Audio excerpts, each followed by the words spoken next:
మొదలైంది. ఇకపై made in India Andhra Pradesh బంగారం కూడా మన మార్కెట్లోకి వస్తుంది. కర్నూలు జిల్లా జొన్నగిరిలో గుర్తించిన బంగారు నిల్వల గురించి వెలికితీసిన ఈ బంగారం రాష్ట్ర ప్రగతికి కొత్త మార్గం చూపిస్తుంది. సీఎం చంద్రబాబు నాయుడు ఈ ప్రాజెక్టును ప్రారంభించారు. దేశంలోనే తొలి private integrated greenfield gold mining project ఇది. ఈ అరుదైన ఘట్టం వెనుక ఉన్న విశేషాలేంటి? దీనివల్ల రాష్ట్రానికి ఎలాంటి లాభాలు కలగనున్నాయి?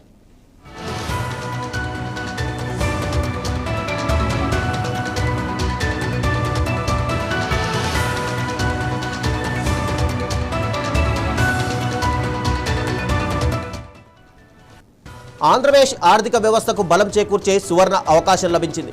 మన రాష్ట్రంలోనే తవ్విన శుద్ధి చేసిన బంగారం ఇప్పుడు మార్కెట్లోకి వచ్చేసింది. అవును, మేడ్ ఇన్ ఆంధ్ర పేరుతో బంగారు బిస్కెట్లు విడుదలయ్యాయి. కర్నూలు జిల్లాలోని జొన్నగిరి గోల్డ్ మైన్ ప్రాజెక్టును సీఎం చంద్రబాబు నాయుడు ప్రారంభించారు. ఈ ప్రాజెక్ట్ దేశంలో స్వాతంత్రం వచ్చిన తర్వాత ప్రారంభమైన మొట్టమొదటి private integrated greenfield gold mining ప్రాజెక్టుగా నిలిచింది.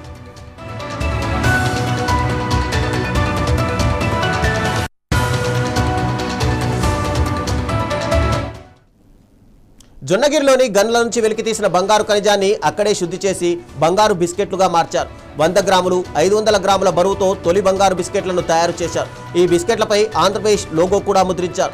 ఏపీలో బంగారం నిల్వలు ఉన్నాయని చాలా కాలంగా తెలుసు, కానీ వాటిని తవ్వి శుద్ధి చేసి మార్కెట్లోకి తీసుకురావడం ఇదే మొదటిసారి.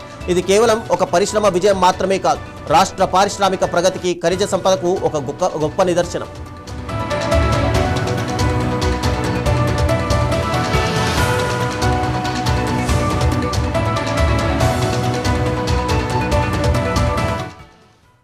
సాధారణంగా మనం కొనే బంగారం విదేశాల నుంచి దిగుమతి అవుతుంది. ఇప్పుడు ఆంధ్రప్రదేశ్ నేలలో పుట్టిన బంగారం కూడా ఆ జాబితాలోకే చేరడం మనకు గర్వకారణం.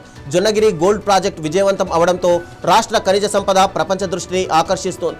ఈ ప్రాజెక్టు వెనుక ఎన్నో ఏళ్ల అన్వేషణలు, శాస్త్రీయ పరిశోధనలు, భారీ పెట్టుబడులు, అత్యాధునిక సాంకేతిక పరిజ్ఞానం ఉన్నాయి. భూమిలోని ఖనిజాన్ని వెలికి తీయడం నుంచి శుద్ధి చేసి బంగారు బిస్కెట్గా మార్చే వరకు ప్రతి దశను అత్యంత ఖచ్చితత్వంతో పూర్తి చేస్తారు.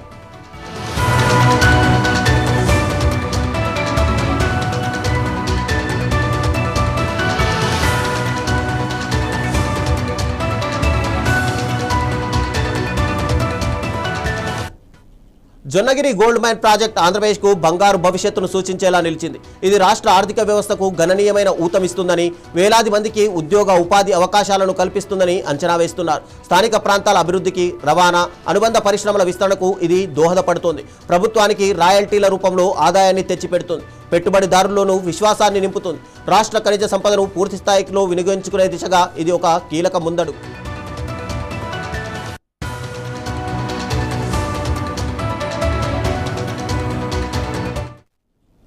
ఒకప్పుడు ఆంధ్రప్రదేశ్ అంటే కేవలం వ్యవసాయం, సముద్ర సంపదకు గుర్తింపు ఉండేది. ఇప్పుడు బంగారం ఉత్పత్తి చేసే రాష్ట్రం అనే మరో ప్రత్యేకత కూడా తోడైంది.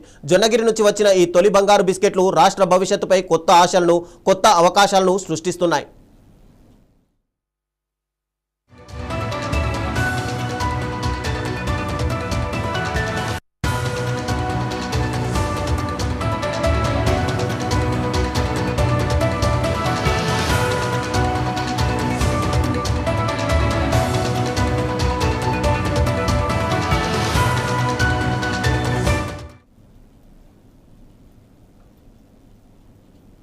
ఇందిరమ్మ ఇళ్ల నిర్మాణంలో లబ్ధిదారులు